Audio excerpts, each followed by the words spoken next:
Hi, my name is Joe Wiktorowicz and welcome to Allied TV. Today we're going to talk to you about the differences between interstate and intrastate moves and the various regulations and pricing that go along with each. Where you move and how far you move are all factors that affect not only your moving costs, but also who handles your move and how your move is governed. It's important that you recognize these factors before your big day to save yourself surprises on the bill or other hassles.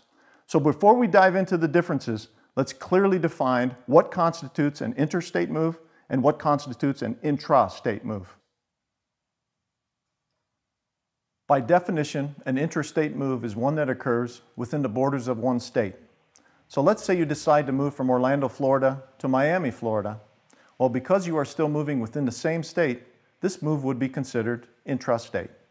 Now, on the other hand, say you decide to move from Chicago, Illinois to San Diego, California. Since this requires you to move between two different states instead of within one, this would be considered an interstate move. By definition, an interstate move is just this, a move between two states. So now that you understand the definitions of both types of move, let's take a look at the cost and regulation differences between the two. First up, intrastate moves. Intrastate moves and moving companies are state regulated, and the moves are usually priced according to an hourly rate that has been filed with the state regulatory body or by the weight and miles. The overall cost of an intrastate move is also determined by the manpower and time it will take to move your items from your old home into your new one. Keep in mind that the larger your current home and the more rooms you have, the larger your moving crew will need to be. An intrastate move is typically handled solely by your moving company.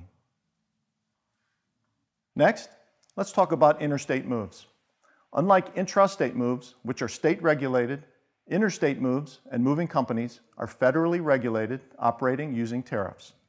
These tariffs provide the terms and conditions of your contract with the moving company and a schedule of rates and charges that the movers use to determine your final moving cost.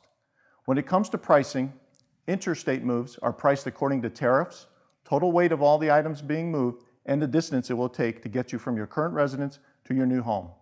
An interstate move is handled by the National Moving Company. Now that you know the differences in pricing and regulations between interstate and intrastate moves, let's briefly go over some of the legal stuff you should know before moving day. If moving interstate, make sure your mover has a US DOT number, is registered with the FMCSA, and has the proper level of insurance. If they do not, they are breaking the law. A US DOT number is required by all companies that move cargo through interstate commerce and serves as a unique identifier when collecting and analyzing a company's safety information.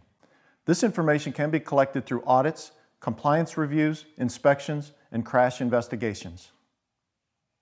The FMCSA stands for the Federal Motor Carrier Safety Administration and works to prevent commercial motor vehicle-related injuries and fatalities. To ensure your items are in the care of well-trained, safe drivers, FMCSA requires all moving companies to register with them. So whether you're moving within one state or from state to state, now you'll know what to expect in terms of identifying your mover, how moving costs are determined, regulations, and legalities. Remember, always check with your moving company to ensure they have the proper registrations to be moving your items. If they don't, find another company. Thanks for watching Allied TV. I'm Joe Wiktorowicz, wishing you a safe and easy move.